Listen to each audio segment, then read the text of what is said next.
Good afternoon, everybody. We have to start. We have busy schedule.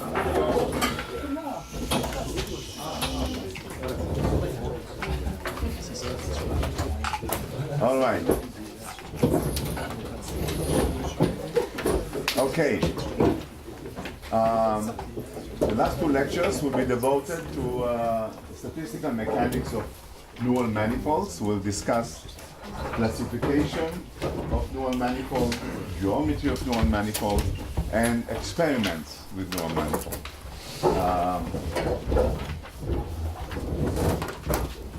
All right,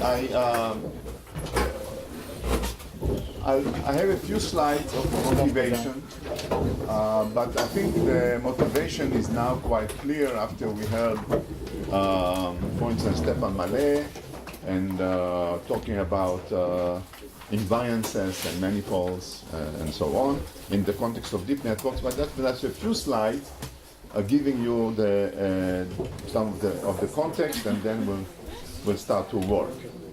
All right. So in vision, it is very clear that one of the main challenges of the visual system is to somehow cope with the variability that objects have. So variability in the physical instantiations of objects. So if you have a car, it can be in different locations, different orientations, different distortions, and so on. Faces, a single face, but different pose. This is a subset from ImageNet that Suyun worked on, and we'll talk about it tomorrow. The same, I don't know, it's hard to see it, the same object, jewelries, I don't know, loop, how it's called, I don't know how it's pronounced it, but anyway, the same object that you're supposed to identify, but different colors, and so on and so forth.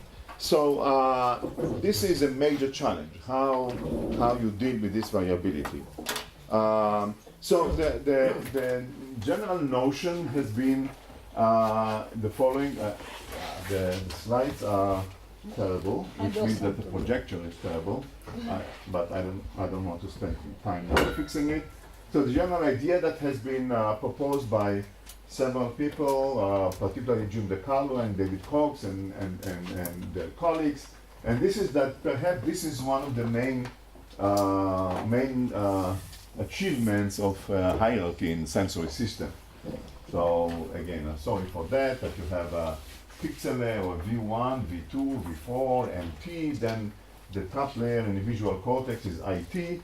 And the idea is that if you look at all physical instantiations of the same perceptual object, that's what we mean by perceptual manifold, you look at the representation in the input layer, they're completely entangled, and to separate them you need some horrible nonlinear complex decoder. However, those manifolds become more and more entangled until you go to IP cortex, and then at that point they are nicely well separated, and you can just do a linear separation of that. Importantly, even in the top layer of the visual system, the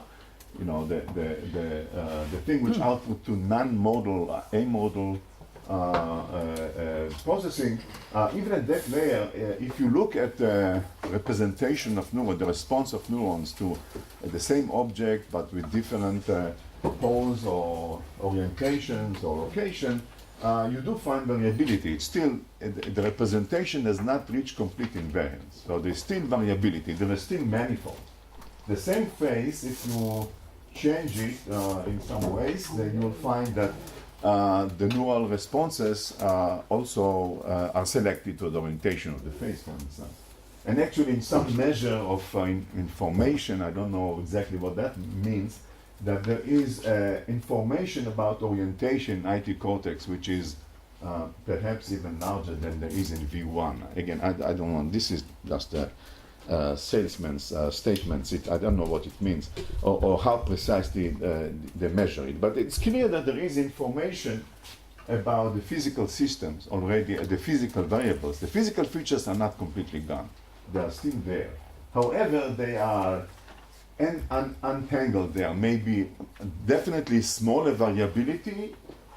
Maybe they are flattened, linearized in the language of Stefan, and so on. So that's the idea, and that's what we want to understand. What is the process of untangling actually mean in terms of actual computation? So the same question, of course, you can ask in a deep network.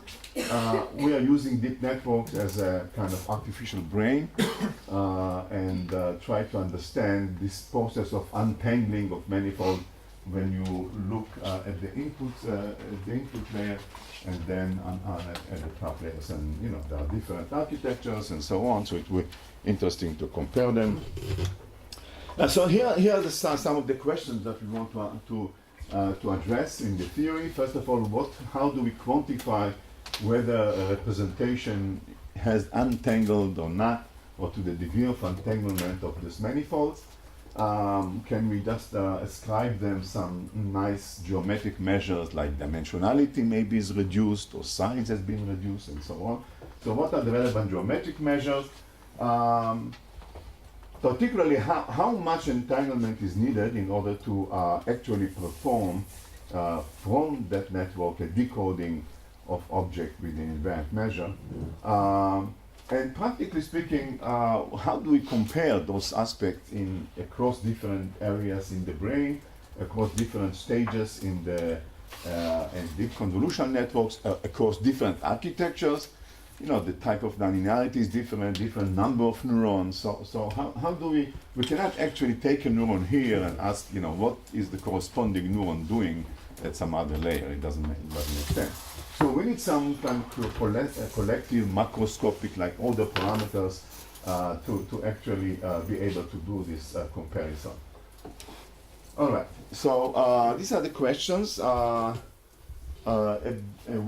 beginning of answers, I believe, one step has been done by work, Suyun, who is here, and part of the work of Uri Cohen at the Hebrew University. I'll talk about his work also, I'll mention it tomorrow. And then Lee, until recently at University of Pennsylvania, now at Cornell Tech and Samsung in New York. There are several papers, two of them already published. The physical review is about very simple manifolds, balls. Null computation paper is about the algorithmic aspect, cutting plane methods, how to actually compute those in an efficient way. And the full theory is described in a long paper, the Physics of X, which is appeared or is going to appear every day. You have it in the archive, so you can look for the details there. Okay, and of course you can ask Suyun for more. Okay, so this is good enough for this. I'll just turn this off, turn this off, turn this off. Oh, no, I didn't mean that.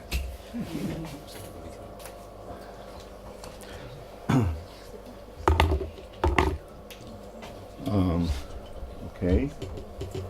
Now I need my slides. I need my notes, I mean. Okay, good.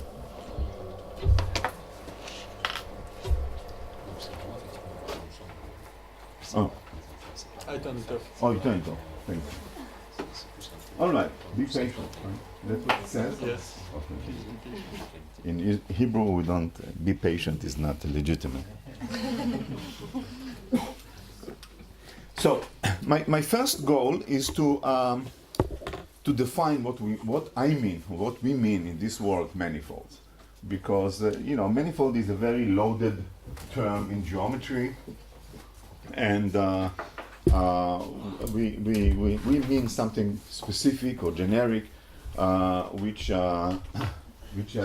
as you'll see is very simple and covers almost anything that you can have in mind.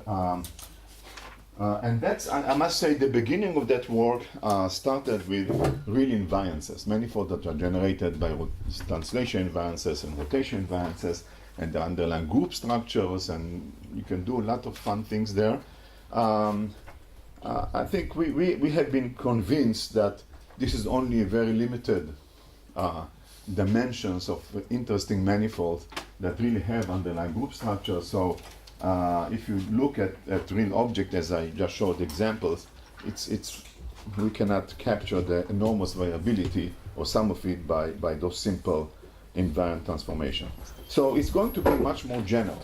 So basically, we will be looking at manifolds, a set of manifolds in the following sense. So we have a manifold will be a compact subset of Rn. And we have a layer of neuron in n dimension responding to an object.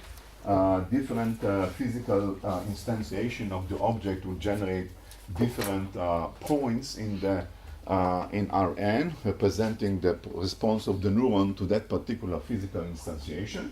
So then you take the collection of all these points corresponding to one object, and you call it a manifold. So, but we are making a few assumptions to try to be able to make progress in the theory. So the manifold will be a compact, bounded, closed subset of Rn, which resides in a low-dimensional subspace of Rn. So the ambient dimension is large, number of neurons in the population, in the layer, in the area of the brain. However, the manifold itself has, one dimension, linear, one dimension, two dimension, three dimension. So the correct notion is a fine subspace. So the manifolds will be characterized by being in d-dimensional affine subspace. Affine subspace is like a linear subspace, but shifted from the origin. So here I'll draw it. So this is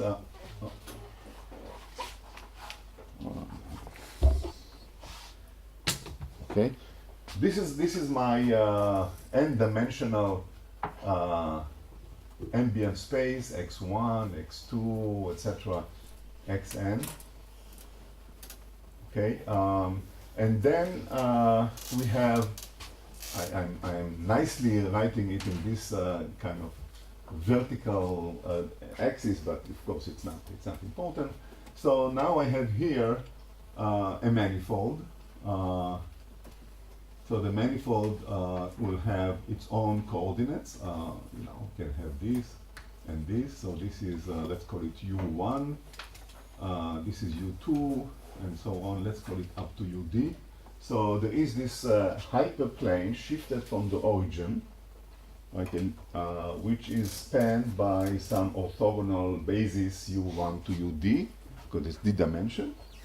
And the manifold is some closed, bounded subset of that hyperplane. Okay, that's very simple. Not more, not less. All right. So what does it mean? So I can take the manifold. Since I have many of them. So this is one of them. This is the origin. I have many of them, right? So I have to, as usual, to have index x mu. Mu is the, 1 to p. I have p object, which I'm interested in. So, so this is now a vector in n dimension, and I can write it as sum over I goes from 1 to, let's call it from 0, or from 1 to b plus 1, doesn't matter. Let's call it 0 to b of SI vectors, SI scalars, UI. UI are orthogonal unit basis for this d-dimensional space, and SI are in some manifold.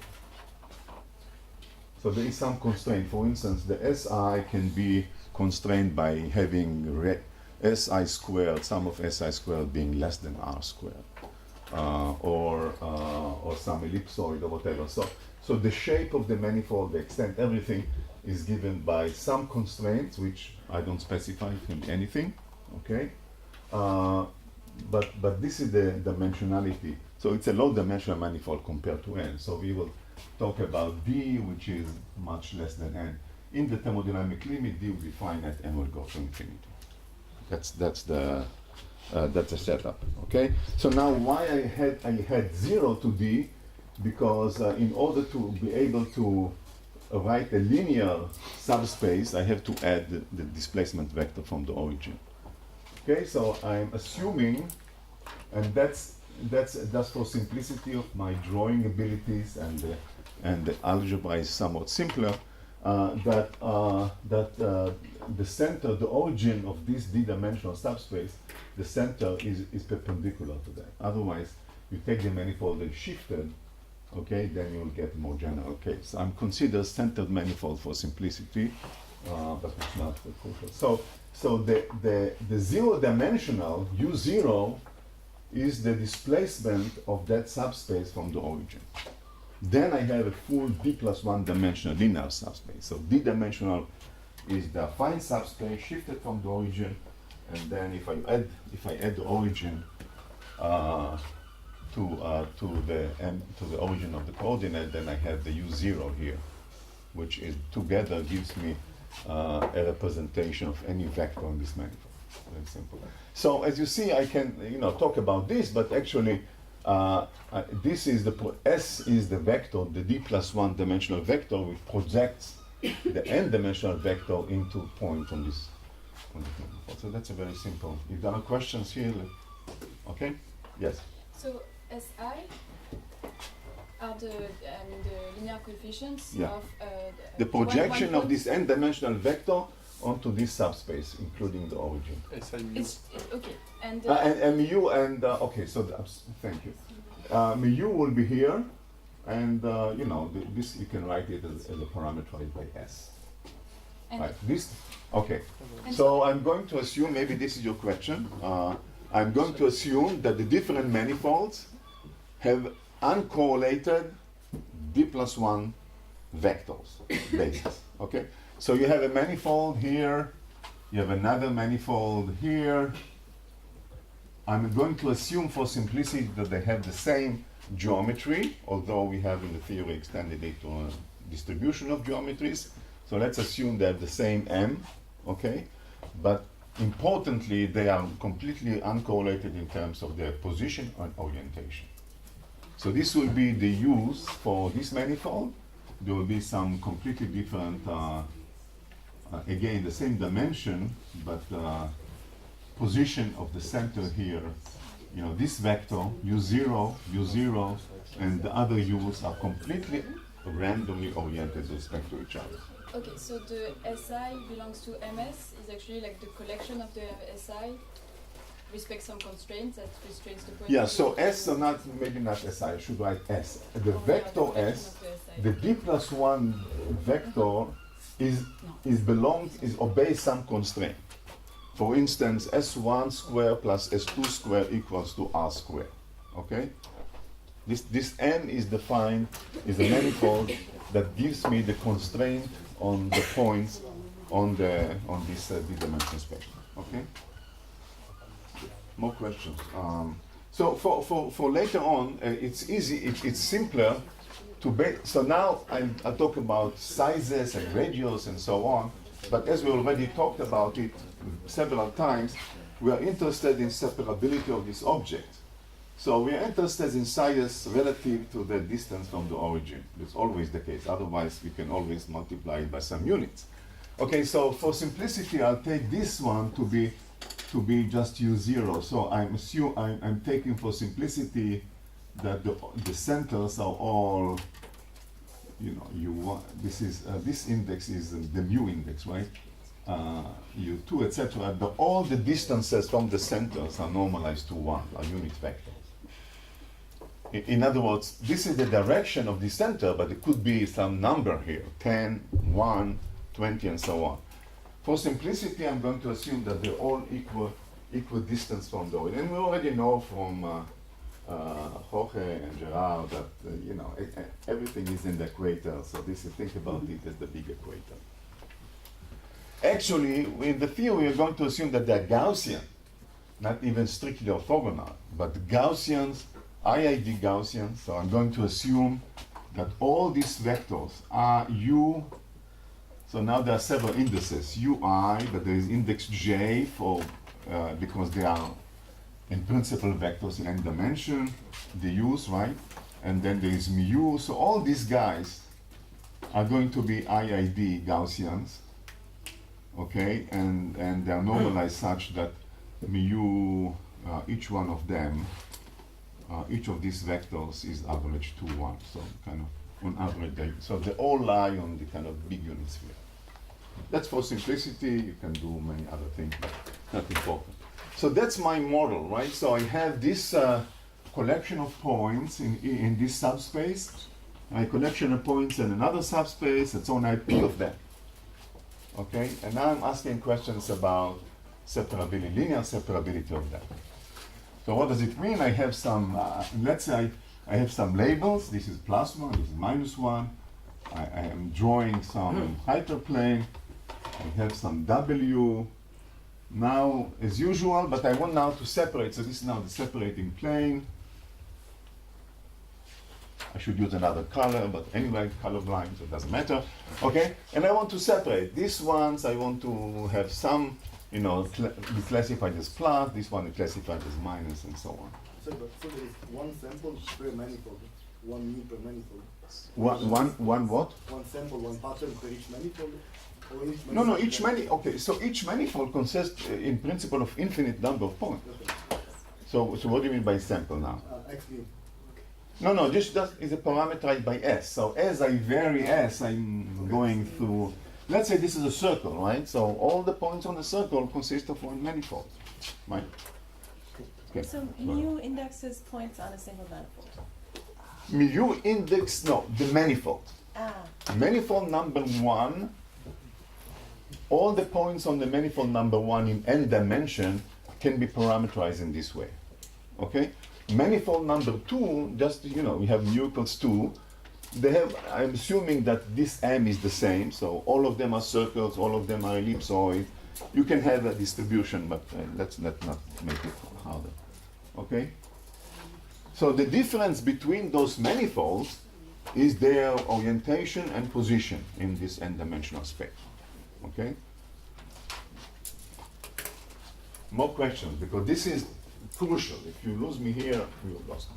Now, again, I want to make sure, and referring to your question again, the classifier that, you know, has to classify this is plus, this is minus, etc., gets one point at a time. It doesn't get a manifold, right? It's still, you know, you have some stimulus, which is, you know, maybe this is Chaim and this is Jorge and whatever, in some position. So this will be this vector, and the weight vector, the perceptron has to say, well, this is +1, -1, and so on. So the classification is point by point, because that's the idea. There is some neuronal response to a given stimulus in the world, and it has to classify it correctly, right? However, the labels are constrained, right? So all the manifolds, each manifold, all the points on the manifold have the same label. That's the whole idea. The idea is that the labels are information which is related to the identity of this manifold, or the object corresponding to this manifold. This is why all the points have to have the same label, whatever the label is. Now, what is the labeling, what is the classification that I'm using? What will be the particular rule generating the label? Now, the answer for this is that I'm not interested in a particular rule, because, again, the same philosophy as we had previously, I'm thinking about even IT cortex, but definitely all, you know, different parts, as generic. They are good for representing object, or the same for auditory system. Then there are other systems that are doing specific tasks, specific behavior. They want to ask whether this is female or male, this is older, good or bad, and so on. And we are not at this stage. So we are not just looking at a representation of these manifolds that can be decoded by this next stage. Okay? So think about this as a representation of IT cortex in different objects, and W is the readout neuron at entorhinal cortex or something like that, the hippocampus, or these areas where it's kind of trained to do some specific task. But because I don't want to, I'm talking about the properties of these manifolds as a generic properties, then I'm really interested in random labels, okay? In other words, I'm interested to know how much information about this, the object-related information can be decoded by this representation. Now, why?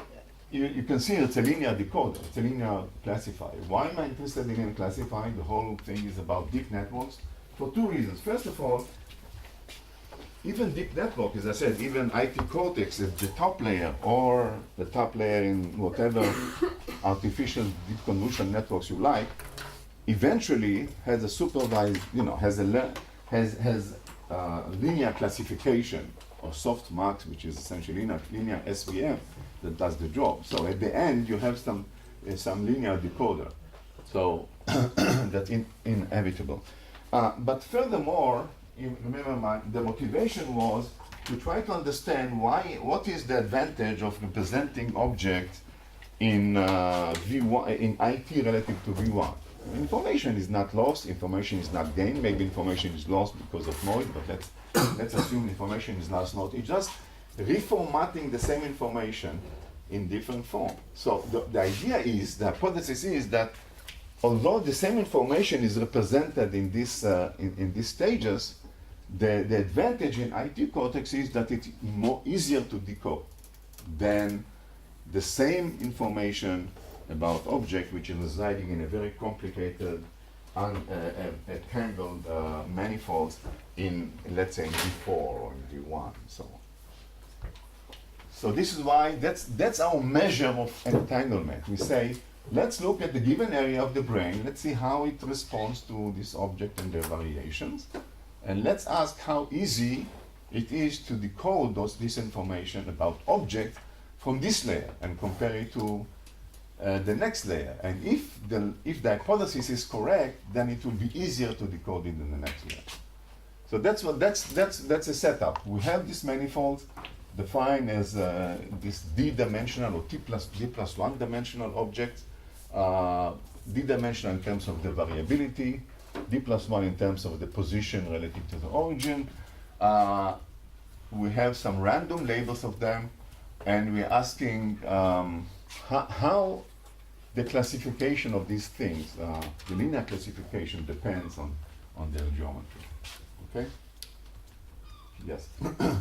So the variability is basically orthogonal to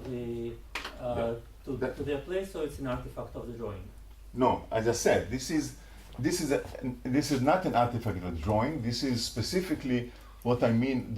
I would call it centered manifolds. You can imagine taking the same affine subspace by shifting this to here. Okay? To here. No. Shift to here. The same subspace. The same subspace shifted to here. So you can't. No. Take this and shift it to here. Right? This is the subspace. Okay? You can shift it within the subspace. Then the orthogonal vector to the subspace will not be the center. I'm assuming that they are identical. You can extend it. I don't want to get into it. That's good enough. So I'm simplifying the story by saying that the manifolds are centered relative to the origin. More questions? So just to clarify, is it that the true labels will be given by this W, or the true labels will be, let's say, IID per manifolds, and then this W is describing how we plan. So I have this is statistics of the input, those manifolds, P of them, okay, and then I'm saying random, half of them +1, half of them -1, and then I'm asking, is there a W that can separate them? What is the margin? Is it robust or so on? Now, as I said, you can say, well, but maybe the specific labels. It turns out, typical labels will do the job. Okay, so. But labels are random. But they're random except that they are the same for all the points in a given manifold. Right. Okay, more questions? Okay, so that's very simple. Now, this is too sophisticated computer. Okay, so I want to, I'll introduce later on a parameter, and I want to just do it already now to just tell you that an important parameter is the size of this, the shape, but also the size of this manifold. So you can imagine taking, now I'll take colors, okay? Imagine you take the same shape and then, you know, rescaling relative to the origin in the affine subspace, or making it bigger without changing. That's global scaling. Okay, so I'll call it R. Little r is scaling globally the size of the manifold relative to the origin in the affine subspace. In other words, I'm not changing the position relative to the origin of the coordinate system, just shape, the size. Because you know, we are interested to know how the size of the manifold matters. Okay, obviously, if I increase the sizes of all the manifolds, it's harder to separate them. If I decrease, it's better, it's easier. So that's kind of an important parameter, this little r. Okay. Sorry, Yeah. Maybe I'll have to have you repeat again. The size of the manifolds is fixed, or the distance from the origin is fixed? No, the relative thing is important. So if I fixed the distance from the origin to be 1. Okay. That's 1. And what I'm changing by little r is the size relative to the origin in the affine subspace. Okay. Not relative to this origin, like I drew. Right? You see, I didn't change the position from here. Okay. I'm just in this subspace. I mean, I'm bad at drawing things, but that's this. I mean, you know, this is my circle, my disk, and I just change the size of the disk without changing the orientation, without changing the position relative to the origin. I just, you know, a small disk and now. So the index I goes from 0 to n? This I goes from 0 to d. Okay, so S0 is 1, right? Because of what I said. So S0 is all, for all mu, for everybody, from all the points, for all the manifolds, S0 is 1. Because S0 is simply the distance, the projection on the distance from the origin, it's 1. But what I'm scaling is the other S, from 1 to D. I'm scaling them, okay? So this is this little r, which I'll play with, okay? More questions? Okay, so now you can ask questions the following. You can, Sorry? yes? Sorry, just Yeah. No, then ask, because if this is not clear, then... If there is no constraint on S, then the size... M of S is so for r equals to 1, let's forget about r, No, okay? just if there was no constraint at all, then the M of S, infinity... it's finite. But there is some constraint. Okay, so let's take an example. Let's suppose... okay. Then let's okay, I think I got it. What? I got it. I got it. If there's a constraint, it can be finite. If there's no constraint, it's No, they're all bounded. All these manifolds are bounded. because of the constraint. This is M of S. Yes. This is M of S is this bounded set. Okay, good. I'll give an example in a few minutes. Okay. So the formal MS has the rotated every time with the appropriate moves. M of S is in the coordinate S, so it's not rotated. Sorry? M of S is not rotated because it's in the coordinate of S, so it's not rotated. It doesn't have U. Of the given U0. S doesn't have U. M of S is the same for all manifolds. The coordinates U change. So, okay, so let me give you an example. Okay, now I see, I thought that, okay. So here's an example. Let's suppose this has two-dimensional circles, okay? So M of S, let's say D equals 2. Okay, here. Okay, I'm losing you maybe. Okay, I'll do it here. Okay? Let's take D equals 2 circles. Or balls, whatever you want. Okay, so then D is 2. So you have S0 is 1. And then you have S1 and S2. So you just have S1 square plus S2 square is less than R square. That's M of S. It's the same equation for all manifolds. It's just the orientation of those things are different. Is it clear? Very simple. Now, you can say, well, maybe some of the objects are circles, some of them are ellipsoids, so there will be some distribution of them. But let's take a simple case, that all the geometries are the same. More questions? Clear? No, Mary? No, Mary. Very good. Oh, Mary Lou. Yes. Okay. What is Augustine? Okay. Okay, good. So that's a simple example. Now let's be more okay.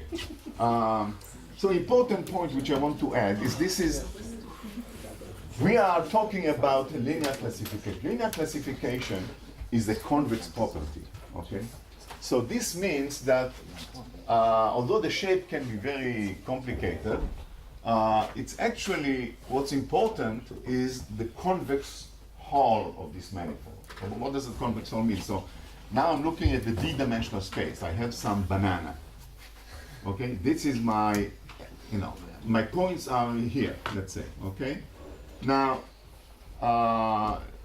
if W separate this object, it must separate also the convex hull. So it must separate, the minimum subsets that contains all convex combination of them. So this completion will be the convex hull of my data. This is my data manifold.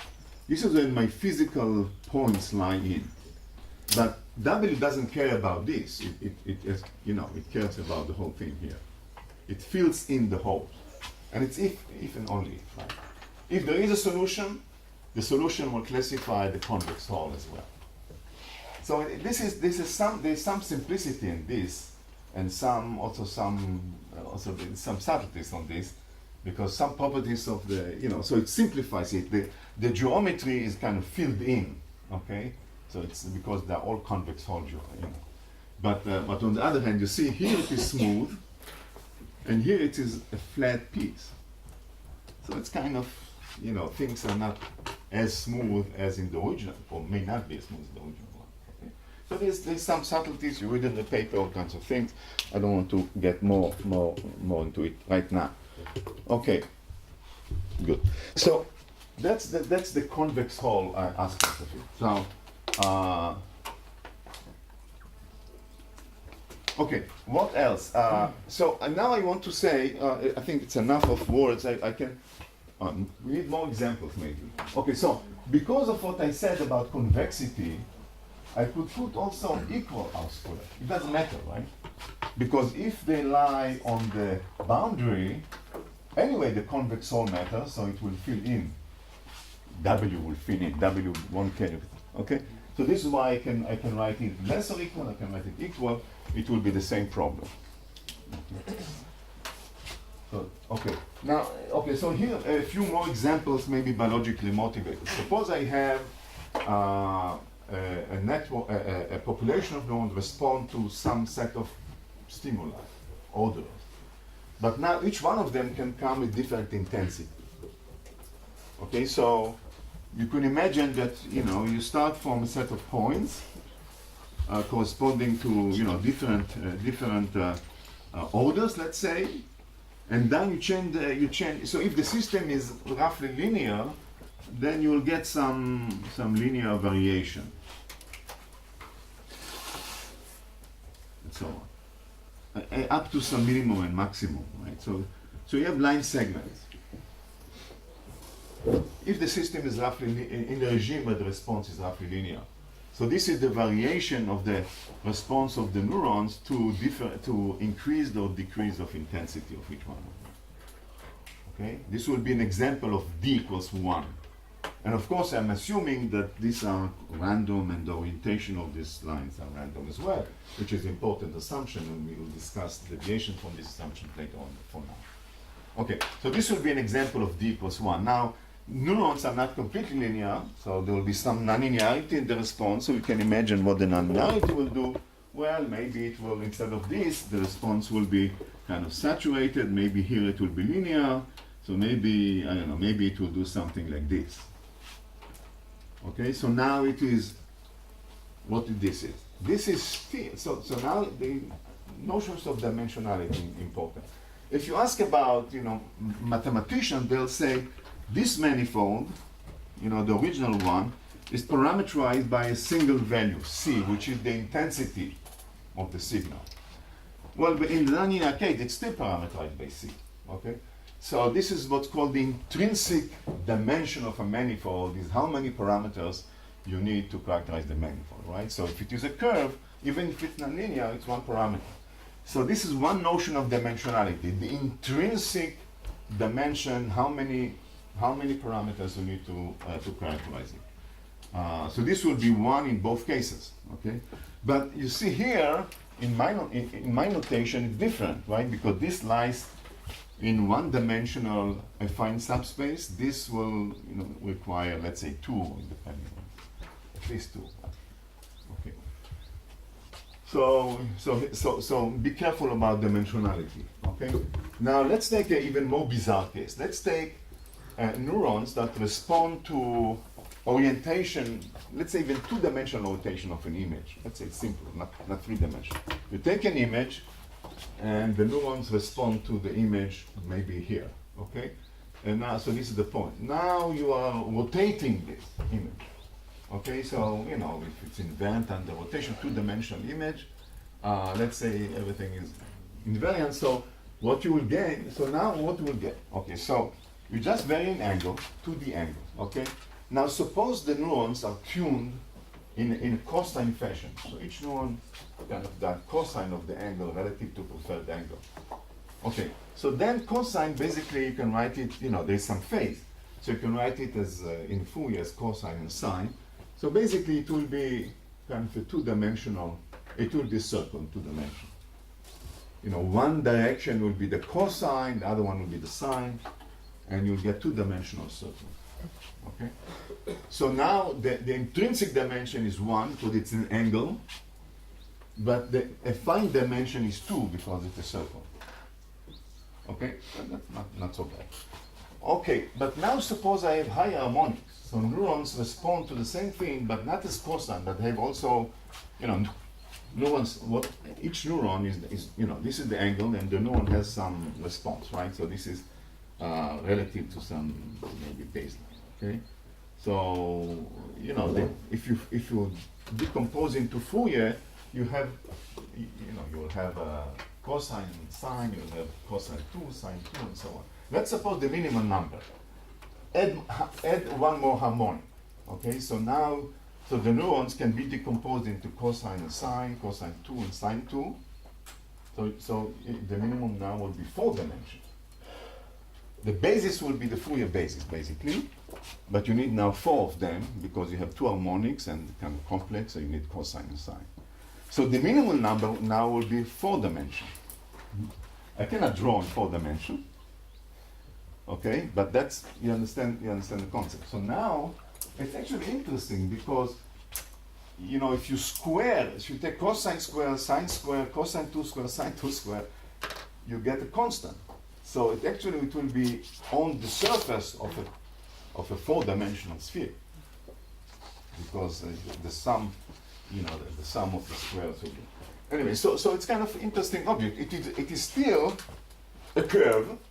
Intrinsic dimension is still theta, but it's kind of I'll draw it in 3 dimensions. Maybe I can draw it. So you take it's kind of a funny object. It is something which kind of go back and, I don't know, some loop on the surface of the sphere. It's a loop because it's invariant, but it spans a 4-dimensional subspace. Okay? This is actually a funny object that mathematicians love. And we'll come to, this is interesting. What can you say now? What can you say about the convex hull of this object? That's kind of funny, right? You have now to ask, try to fill it minimally, then all hell breaks loose.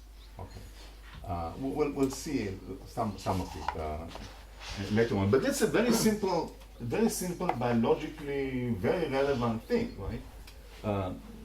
You know, invariant, well, it's not invariant, the population is variant, but the single neuron just respond, different neurons just respond to, different neurons will have the same tuning curve in this case, but just, you know, shifted. You decompose into Fourier, you get this kind of strings, closed strings on dimensional of this field. The dimensionality in this case, D, I will show it right here, D should be essentially 2K, where K is the total number of Fourier, you know, complex Fourier modes. Yeah. If I have a thing in the manifold itself is high dimensional, the operation of taking the convex half becomes worse or better with dimension. Is there any danger in? I'm not taking the convex hull. I mean, it's automatically. I'm not constructing it. I'm studying it. Okay. I'm not constructing. This W doesn't just take the data and find the solution. I'm running some learning algorithm, find a solution. I'm studying the properties of it, and some properties of it are related to the properties of the convex hulls. But I'm not generating an algorithm to construct the convex hull. But to your question, the convex hulls are, as you go to high dimensions, have more interesting statistical properties. But it's way far from what I'm going to discuss. We'll see some examples, but I'm not building. I'm just doing linear separation of the data. Okay, but I'm saying to understand the properties, you might want to understand also the properties of the convex hull. It's a theoretical question. It's not something that I need to build, and we'll see it maybe later on. Okay, good. Well, time runs by. Okay, you can have also dynamical manifold. Okay, imagine that you have a stimulus, you turn on a stimulus, and now the neurons respond, but in a dynamic fashion. Okay, and now the reader doesn't have a clock. So the reader doesn't know whether now it is this time relative to the onset of the stimulus or not. So the reader has to be able to decode the stimulus whenever it is. So now you'll have kind of these things, but now it's not intensity, but it's time. So the concept is very, very broad and can be applied to many, many situations in biology and beyond. Okay. I think that's good. So now I think I convinced you that. I hope so. Now let's go back to try to estimate the capacity. Okay. So So it will require some work, of course, but let's take bounds. Okay. That's when we don't know the answer. We try to do bounds. So we take this manifold and ask. I'll denote the capacity by alpha m for manifold, kappa for margin. I may want some margin, so I want to, and this is usually p over n as usual, or p max over n. So the total number, not of points, of manifolds relative to the number of neurons that can be with high probability linearly separable with random labels. Okay, that's and a margin kappa. We discussed the notion of a margin. That's what I want to know. But now I can ask what happens when R goes to 0. There are two limits. R goes to 0 and R goes to infinity. R goes to 0 is simple. Right? R goes to 0, then everything collapses to the centers of these affine subspaces. And then everything is fine. Then you just have p points. Okay? So that will be 2 if kappa is 0, and if kappa is not 0 is Gardner's famous formula. This will be then, this will just be alpha 0 kappa, where that I mean by this Gardner's formula, which we talked about it last time. Well, no, simple formula. Okay, that's simple. Now what happens when in the other limit, when R goes to infinity? Well, when R goes to infinity, these are now not bounded. These are now infinite subspaces that W has to classify. So now there is no trick to do but to be orthogonal to all these directions, because if you're not orthogonal, then eventually this variability will cut your hyperplane. Right? So in this limit, you just have to, W has to be orthogonal to all the subspaces. Okay? And with this random case, it's more or less P times D. Each one of them is D, so P times D. And now what remains, if P times D is less than N, then there are some dimension, degrees of freedom which remain for W. And then you have the centers. The centers, I would say, projected onto this null space. So the null space is N minus P times D. And now, in this null space, there is some projected centers. It's again points, okay? So we have alpha. So alpha, in this case, alpha will be alpha 0 again, but times this. But P itself is, you know, is alpha times n. So if you do the algebra, you get that that now the boundary. This is one bound. This is one bound, and the infinity bound is alpha 0 minus 1 k plus d 1 over that. This is alpha in this limit. This is alpha n in this limit. Alpha 0 minus 1. Okay. Essentially, it's almost for large G, it's almost 1 over d. But, okay. So anyway, so we have these two limits. This is points, and this is subspaces. Well, but the problem is that D can be fairly large. Can be 10, 20, maybe 100. So there is a very big gap between these two bounds. This can be 1 or 2, depending on kappa. This can be 10 to the minus 3 or 10 to the minus 2 or something. So it's important to have a tighter bound. So what happens when R is not infinity, no 0? This is very likely. So to summarize, I'll write it up there. The bounds are the following. So alpha m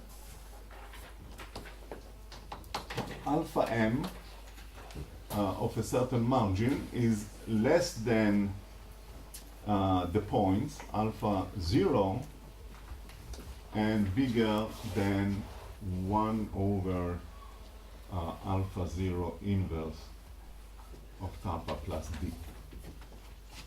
This is the r equal to 0 limit, this is r equals to infinity limit, and we are in between. Now, to do the in between, we need now to do theory. Now, it's not, there is some limit when you can, you know, avoid doing hard work. Okay, so I'm going to do, hopefully, the mean field theory, the naive mean field theory, version 1. Okay? The derivation is wrong. We did it with replica, of course. We did it with cavity, so the results are correct. And the reason why I'm doing it, not only because it's also short, because it gives you the essence of the problem, although some details of the derivations are wrong. The final answer is correct, but more importantly, it gives you the essence of the thing. Okay, so that's very important. Okay, so what do I do? The important concept is support manifold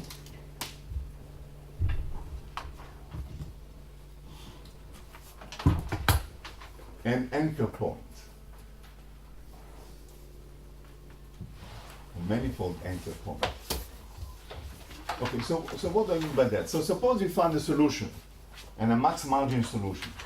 So we know that the solution can be written, W, can be written as a sum from 1 to P. Then there will be some labels Y mu, and then there will be some support vectors. Okay, so there will be, each manifold may have many support vectors. So I don't know, there will be maybe lambda mu1 x mu1 plus lambda mu2 x mu2, etc. This is the contribution from each manifold. And this is the label of the manifold. These are vectors in dimension. So this is kind of the vanilla support vector expansion of W. Now we have to think more carefully what is going on here. So let's think about the W here, and let's look at the one manifold. Okay, so this is now the separating plane. This is the margin plane, perpendicular to it with the distance kappa. And now we have a manifold. So let's say we have a circle. I'm just drawing some circle here, okay? So the circle may be interior. Well, that's not the circle, but the manifold may be interior. So let's do it as doesn't matter. Maybe interior. If it's interior, it doesn't contribute anything to this W. We know that. Right, so that's fine. Okay, so this interior doesn't appear here. Okay. Now, what happens if it's not interior? So it, let's say this is kappa now, right? So let's say it's touching. Okay? So now there is a touching point here. You know, this will be a touching point here, which will be on, this will be vector, this point here is on the manifold.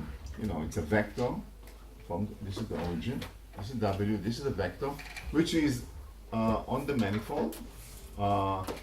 It is, now the manifold is support manifold, because the intersection of the manifold with the hyperplane is not zero. So it might contribute to this guy. You know, maybe this point will just be here. Okay, yes? I don't understand. I was imagining a defined for alpha m and alpha 0, like if it depends on the or not. Zero is just, maybe it's connotation. Zero means zero radius, so just point. Yeah, but the kappa, like the margin are the same. The what? Like perhaps I'm mistaken, but I'm pretty sure the margins depend on the or of the manifold. All of these are how many objects like this can be classified with some margin which I'm giving you. Margin is a parameter. I want margin to be 1 or 1/2 or 3. It's a parameter. Okay. The number depends on the margin. If the margin is 0, then Cover says for points is 2. So for 0 margin, this will be 2. If the margin is large, this will be 1/2 or 1. There is a whole curve of, you know, for points, we discussed it. The function of kappa, there is a whole curve. And this is 2, and then this is alpha 0 of k, alpha 0 of kappa. Kappa is the parameter which I demand. This is the robustness that I want. Okay? Yes? So here you have two manifolds, but are you taking also a finite number of factors per manifold, or you're taking the infinite limit, infinite number of points per each manifold? Okay, so you were going back to samples, right? No, Okay, no, it's good. The manifold is completely, I had a few examples. The manifold is completely general. It can be finite number of points. Yeah, exactly. It can be. It's also fine. Circle is infinite number of points. You can have subsample of them. That's your data. That's what it is. So finite number of points is also good. It doesn't. There is no necessarily continuity assumptions a priori. It can be finite number also. Okay, but the point is, because of the manifold structure, that in general, just counting number of points doesn't Yeah, give it yeah. away. I was saying that in this case. D will be the number of points if the number of points is less than n. Yeah. I was saying that in this case, you have to look at the points. I mean, the super vectors will be the points in the manifold that they are. Yeah, so you know, some of them will appear, not necessarily. So not value on the border on the boundaries of the manifold. Yeah, that's true. Just whatever. Okay, you'll see in a moment. Now, so this is one thing that's possible. Now, so there will be some one contribution, but now what happens?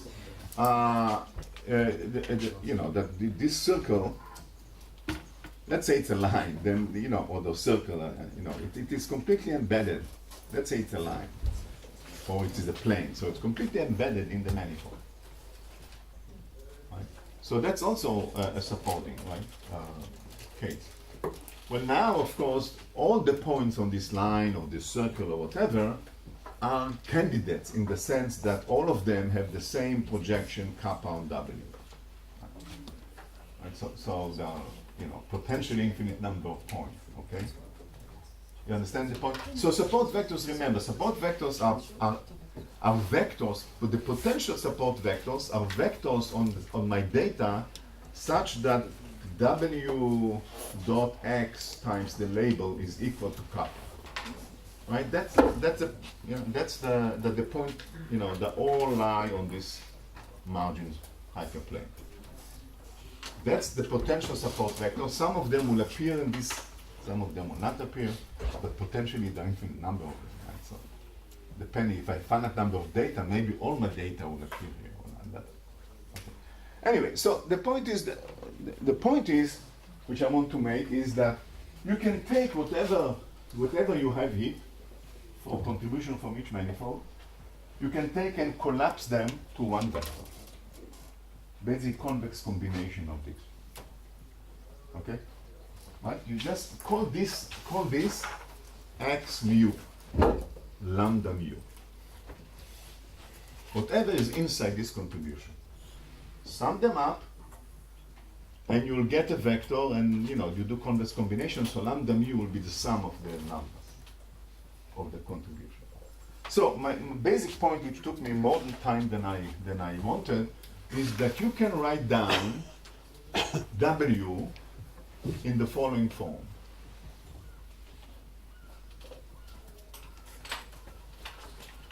Where for each manifold, I have one representative, x mu. This x mu is going to be unique. In other words, if the manifold is a supporting manifold, if lambda is not 0, there will be unique vector that represents the whole manifold in W. Yes. So this point only needs to be in the convex hull. Exactly. This point may not be on the manifold itself. So for instance, in a circle, let's say my data is on the circle, on the path, on the boundary. Okay? So if it's touching, I'll be here, right? So this will be the anchor point. But if the whole manifold is now in the embedded, if the whole circle is fully embedded in this hyperplane, now it's two-dimensional, then typically the anchor point will be here, not on the surface. Somewhere inside. So it is in the convex hull of my circle, but it's not on the circle if my data was on the circle. And in general, this is the point. The anchor point is a unique point on the convex hull of my data manifold, or the original manifold. Okay? This is this anchor point. Okay.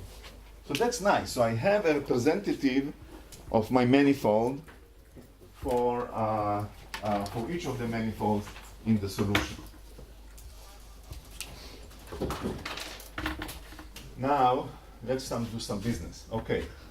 I didn't tell you, okay, so now normalization, always the question how you normalize things. As you remember, I always like the normalization, the W square is n, and otherwise the other factors of n lying inside. So now I'm doing this dirty mean field. I'm saying let's look at W, normalize W squared. It's going to be n, and now I'm going to average this. So I'm going to have sum over mu nu. So now the summation is only on the manifold, because each one of them is represented by a single vector at most. So I have y mu, y nu, lambda mu, lambda nu times x mu dot x nu. I'm averaging this. And now I'm doing the wrong thing and kind of ignoring the off-diagonal. I'm thinking the off-diagonal are weakly correlated because those x's are randomly oriented because of my assumptions about the manifold. And I'm doing the illegal thing, but it's fine, useful. I'm writing only the diagonal terms. So I have mu goes from 1 to p times the average of lambda mu square times x mu absolute value squared, all this averaged, and this is equal to n. Very simple equation, and then I get, so I'm going like Hebrew from right to left, so then I get, if this average would give me alpha times n, so I get 1 equals to alpha times the average of lambda squared times x, the magnitude square of the anchor point. So there's lambda mu and x mu, and I'm averaging of this average over mu. That's nice, right? So if I know how to calculate this this average, I know how to calculate alpha. This is the alpha. This is alpha m. Okay? We get the y has to be equal to that. No, it's not. It doesn't have. But the point is that all this margin and so on depends. I can always scale w, and then then I'll have to use unit vector here. W, the scale of w is irrelevant, right?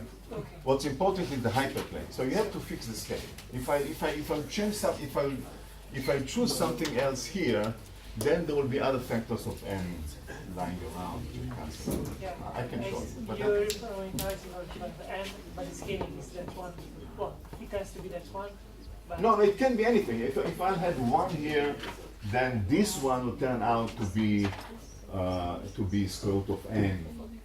Then the n will come up. I mean, we can discuss it. It's like every time you have statistical mechanics, you have to do the scaling to make sure that everything is nice. But it doesn't really matter. The scale of W is immaterial.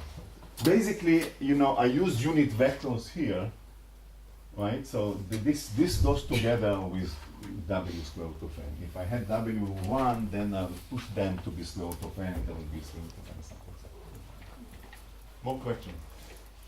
All right, so now let's, now how do we do this, okay? So now let's do the mean field, the cavity thing, okay? What is the mean field? Mean field says take one manifold number 1, look at it and ask what is the budget of the fields on this manifold. So before that, so what I mean, but manifold number 1 is on this d-dimensional affine space. So or d plus 1 dimension linear subspace. So I'm projecting W on this linear subspace because that's what manifold 1 cares. Okay, so I take W and project it on each one of these U1, U2, U3, d plus 1 dimension, right? So then I get a vector V. You want to call it V1, also V1. V1 is W dot U1, W dot U2, W dot U3. So it's d plus 1 dimensional vector, which is projection of W on my subspace, my linear subspace. So it's d plus 1. Okay? So what happens here? So now I'm looking at this. So there is x1 squared. So x mu the norm of x mu. So there is x mu squared here, but the norm of x mu is just s because this is the coordinate. So what I get is simply lambda 1 times y. No, it's sine. So y1 is fine. No, I'll do sine projection. Okay. So I'll have lambda 1 times. I'm projecting this on U1, U2, so it's basically S. Right? So this is S1. Right? Because this is the projection of X on U1, U2, and so on. And then the rest. The rest is anchor points from other manifolds projected onto the subspace of my manifold. But that's random, right? So it's random vector. So this is going to be Gaussian random vector in the kind of mean field hand waving argument. Okay? So this is so the field projected on the subspace of manifold 1 has a contribution, which you can call it I don't know, signal, but the contribution from my own term in W plus the random contribution from all the other manifolds, from all other contribution to W. Very simple. Now, I don't want to get into more. So this is now d plus 1. This is now d plus 1. This is d plus 1. And lambda 1 is. So this is W with the sign, the y1. This is W dot y1. And this is all. So this is what the mean field wants to do. The mean field wants to reduce the problem from n dimension to a small dimension, which in this case d dimension. I cannot go lower than that. Okay. Is it clear? Okay. Now, what is the? It turns out that these are IID Gaussian, the component of T, and furthermore, using this relation, like in Gardner scales, one can show that the variance is 1. using this relation. Okay? So it's nice. So the fields with the correct label on the subspace, linear subspace of manifold 1 has this contribution from its own term plus random contribution from the environment. So now we are almost done because now we have to kind of figure out what's going on. So what is now the field on S itself? Right. So I have to do V1 dot S1. What do I know about that? I know that it is has to be bigger or equal to kappa. Right? Otherwise, it's violating the inequalities. It has to be bigger or equal to kappa. But moreover, because this is a support vector representing the manifold, any point on my manifold cannot be lower than that, right? Because then it's violated. The anchor point is the lowest point, right? It's the point closest to the hyperplane.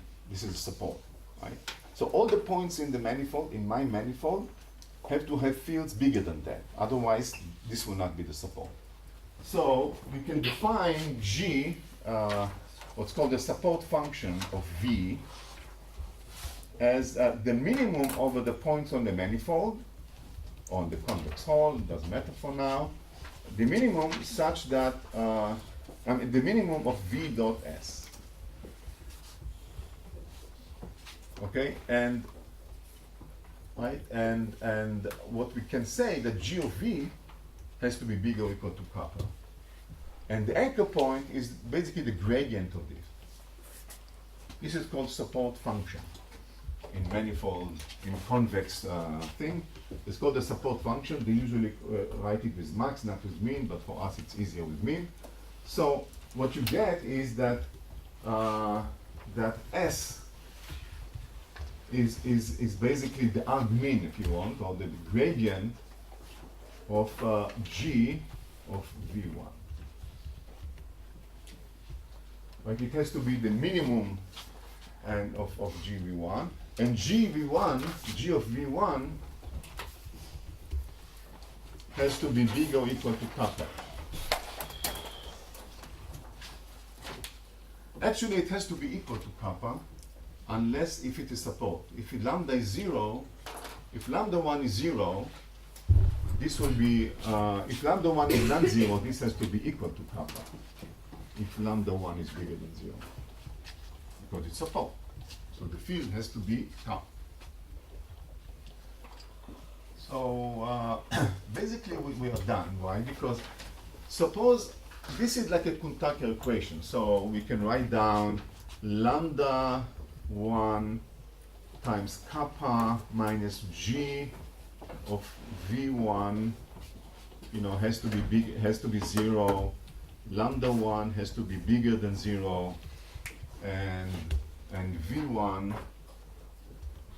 has to be equal to lambda 1 times the gradient of G plus this random vector T.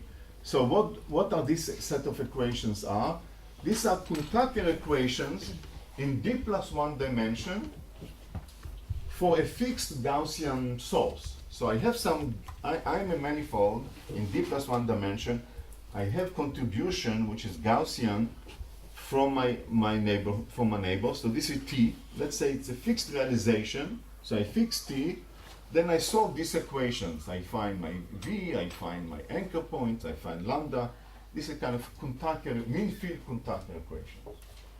You solve them and you plug them here. I don't want to do the algebra. And you find what alpha is. Okay? So the point which I want to make is that, as you see from this analysis, there is some structure in the solution itself that identifies points on the manifold, on the convex hull of the manifold, which do the job. These points are the main players. Okay? You can forget about the rest. These points determine everything. Determine the capacity, determine even algorithmically, if you want, how to find the solution. So basically, instead of having Kuntake on the n-dimensional space for the original problem, if you want numerically to solve to find a solution, this is now Kuntake equations, a mean field Kuntake equation in d+1 dimension, in low dimensional space. And what it gives you, and that's the important point, it gives you, at the end of the day, it gives you a point on the convex hull. So this is what we mean by anchor points. But now there is statistics on the anchor points. And this statistics is described by the theory as S a function of T. You know, I picked one, it's the same for all others, right?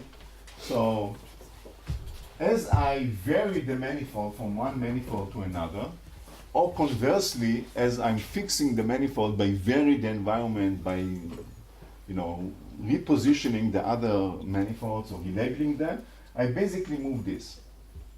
I remove the anchor point on given manifold as a function of the Gaussian sampling of contribution from all the other manifolds. And that's everything, because you can describe lambda as a function. So this is one manifold. You can write lambda as a function of t, and then this will turn to be lambda as a function of t and s of t squared average over t.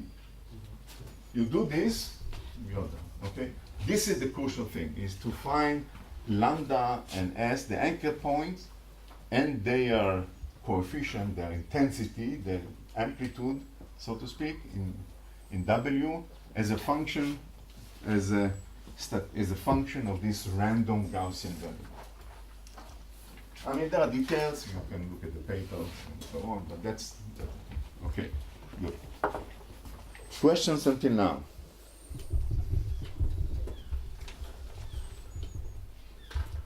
So.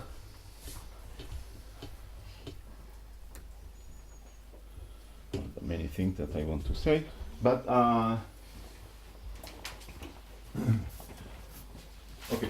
But anyway, I have to say at least something. Let me discuss circle for now. I'll give you. I can give it. I won't give you the details, but I'll give you the. It's important to understand. So let's take this example.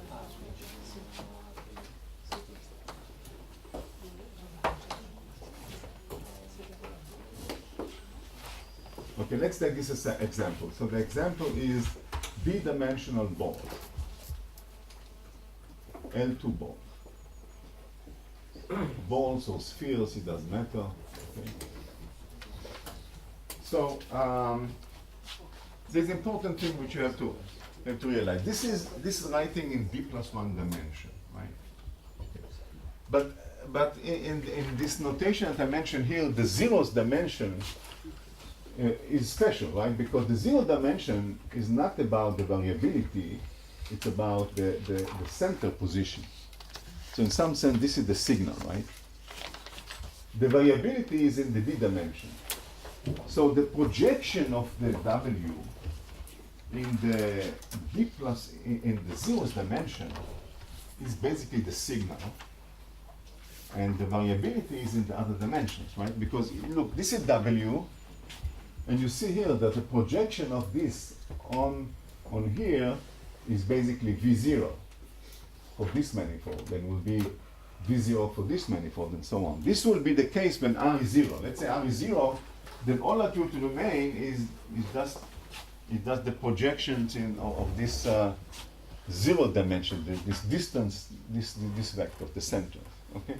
So in some sense, this is what the signal is. The d+1 dimension, I'm sorry, the zeroth dimension, the projection of the field on the zeroth dimension is basically the signal, because it's the projection of the centers. If they are big, I'm doing good. If they are small, if they are negative, I'm doing bad. The rest are noise. The other projections, the d-dimensional projection, are the variability. Okay?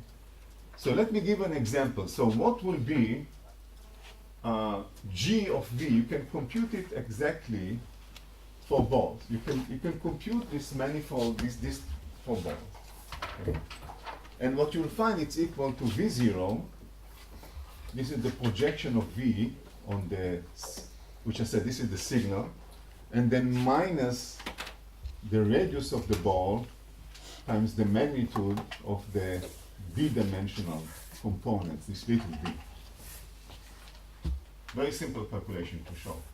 And you see what happens. This has to be big or equal to kappa, and if it's supporting, it will be exactly kappa. Okay.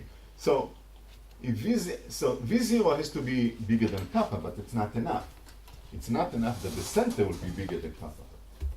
The field on center. The field of the center has to be sufficiently large above kappa so that the worst point will be compensated. So V0 has to be bigger than kappa plus RV. That's the game, right? So if you have points, you don't have this, you say, well, the field has to be equal to kappa or bigger than kappa, and we are done. But here, the field on the center has to be sufficiently positive to overcome the negative contribution from the anchor point, which is negative. The worst point will be negative field. So this is the type of things that you have. So what the way to think about what's going on is to have this T Gaussian. Look at the zeroth dimension on the center, okay, and then see, maybe T itself does the job. Maybe lambda is 0. Let's see if lambda is 0 is good. Okay, is lambda 0 a solution? Well, let's put lambda 0, then V equals T. Okay, so this will say that T0 minus R times the absolute value of my Gaussian, d-dimensional Gaussian vector, it has to be bigger than kappa. Okay? So if the Gaussian term obeys this, then lambda is 0. I'm interior. My neighbors take care of me. The Gaussian part of my neighbors, is the projection on the center is sufficiently large that I don't need to be represented in W. Okay, I'm interior. So that will be the constraint. We write this as V0 and V. This is d-dimensional, and this T0, and this is t-dimensional. So this is the zeroth component. This is the d-dimensional component. So if my Gaussian field obeys this, that the zeros happen to be bigger than this, then lambda is 0. If T0 minus R times T is less than kappa, then lambda has to be larger than 0, and this contribution going from T to V will take care of me. Right? So now I'm adding a contribution. Now V has additional term, and this additional term will give me V0 minus R times V equal to kappa. This kind of will compensate. We'll say turn on lambda, make V0 now larger, make V smaller compared to T, just to make sure that the anchor point is at the margin.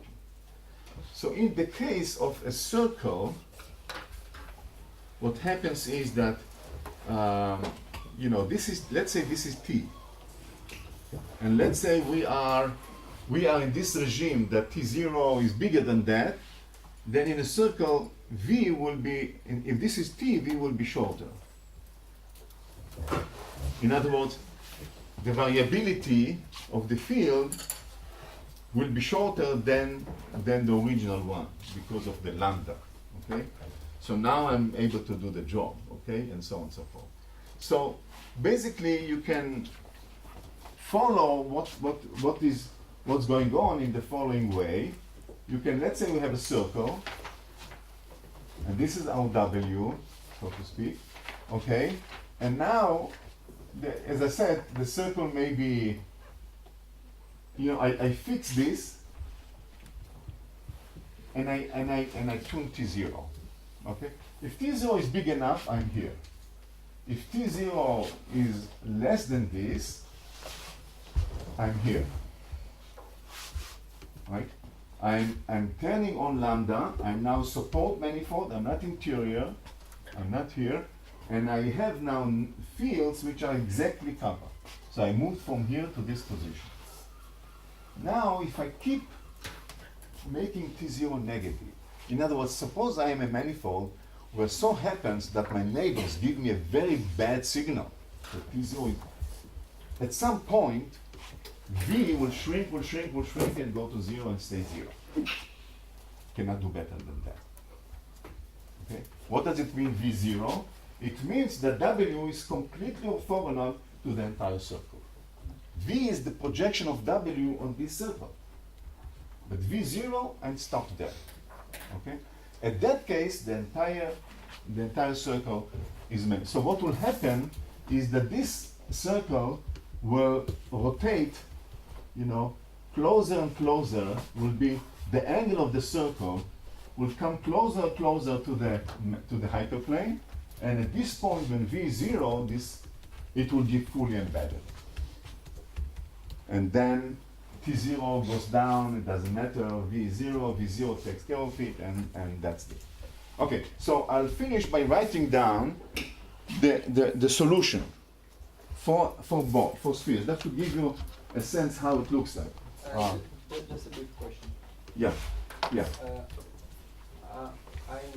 It's not clear for me why T0 minus RT can be less than K. Oh no, and then kappa, no, T0 and T, what are they? They're random Gaussian variables. This is d-dimensional Gaussian, this is the this is just one-dimensional, one Gaussian. They can be anything. They're not constrained, they're Gaussian. They have not the substitute vector motion constraint. No. V has to be, V is the actual field. Okay. T is the contribution from the environment, just like Gaussian. So depending on the environment, this will do whatever it is. I have to integrate of all possibilities. Okay? So let me just write down how the solution looks like for spheres. Sorry, what is T0? What is T0? What? T0. T0 is the so now I have here some Gaussian in d+1 dimension. So T0 is the dimension of the projection of the Gaussian on U0. Okay. Okay? So this is d+1 dimension. So I write it in the zeroth dimension. This is the projections of the thing on the center, and the d dimension is the variability, the projection on the variable space. Okay? So I just write down the solution, and you'll see, the ingredients of what I said here, how the solution looks like. So now I'm writing down the inverse capacity in terms of kappa for balls, d-dimensional balls. So there will be two parameters. Instead of, in addition to kappa, there will be radius and dimension. Okay? And the way they look like is the following. I'm integrating, I'm writing down dt from 0 to infinity. This will be, this t here is the magnitude. T is the magnitude of the t-dimensional Gaussian vector. Okay? Just the radius of this d-dimensional Gaussian vector. It has chi, well-known distribution, chi-square distribution. Okay? So I'm now going over all possible values of this amplitude. Okay? Then I'm integrating with the Gaussian measure, this capital D is the Gaussian measure, of the longitudinal one, of the one which I call T0. Okay? So what we see here, that if T0 is bigger than this, minus kappa, if T0 is bigger than kappa plus this, lambda is 0. So the only contribution is coming from T0 less than, you can see here, kappa plus R times T. We also saw that at some point, the thing will change from touching to fully embedded. That happens to be when T0 is kappa minus T. T is the magnitude of the d-dimensional Gaussian divided by R. This is the touching regime. This touching regime will give you a contribution.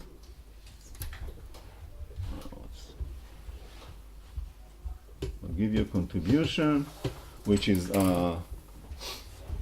kappa plus TR plus RT minus T0 square divided by 1 plus R squared. This is the touching regime. Then if T0 is even further, it is smaller than that, so I can put here parentheses. Then I have the rest, which is dt0 from minus infinity up to this lower bound, kappa minus T over R. And here, it turns out in the fully embedded regime, the contribution is simply T0 minus kappa square plus T squared. So for each magnitude dt, there are two regimes. The interior regime doesn't contribute. Touching regime, fully embedded regime. If T0 is small but not as intermediate, then the manifold is touching the plane. If T0 is very bad, then it's fully embedded. And finally, chi d of t is proportional to t times d minus 1 e to the minus t squared over 2. This is just the distribution of the magnitude of a d-dimensional Gaussian, which I think Jorge already mentioned that. Okay, so you see the structure. You see that you start from very strong Gaussian, Gaussian signal in your favor, interior. Don't bother. Okay. Then you lower it down. At some point, well, it doesn't do the job. You have to turn lambda. You get some contribution. Then you keep lowering it. Then touching goes into fully embedded. But now, if you look at, let's say, look at cubes, not circles. It's more complicated. Why? Because you can have touching. You can have partial embedding with an edge. Then you can have a face. Then you can have full embedded. So you can have all sequence of support or embedding from a point to an edge to a face and so on and so forth. That's the remarkable structure. So now I have all these manifolds. They have the same geometry, all these cubes running around. Some of them will be interior. Some of them will be touching at one point. Some of them will be touching at an edge. Some of them will have an entire face. Some of them will have fully embedded. All of these spectrum of possibilities will constitute the solution. So it's not only, interior, touching, fully embedded. That's for convex manifolds, for smooth convex manifolds. For more realistic manifolds, you have all this sequence from interior to touching to intermediate stages and to. So you see that even the simple linear separation problem is so rich in terms of its relation to the geometry of the manifold. Now, this looks like a very hard agenda, right? Program. Take ImageNet manifolds and do all this.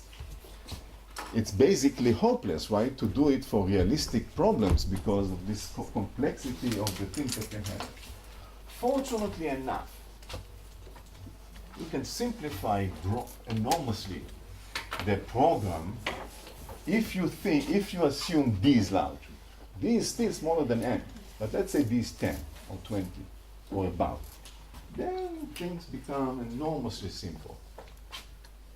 But tomorrow morning? Tomorrow morning.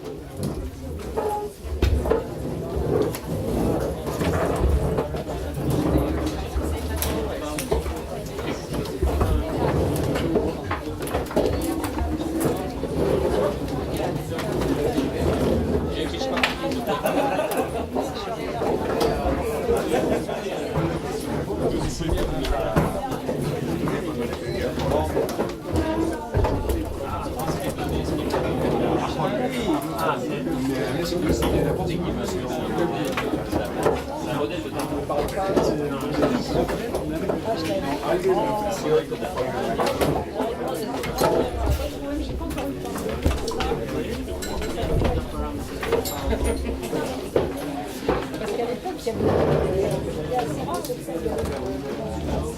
Les féminines, on ne s'était pas encore arrivé au niveau olympique.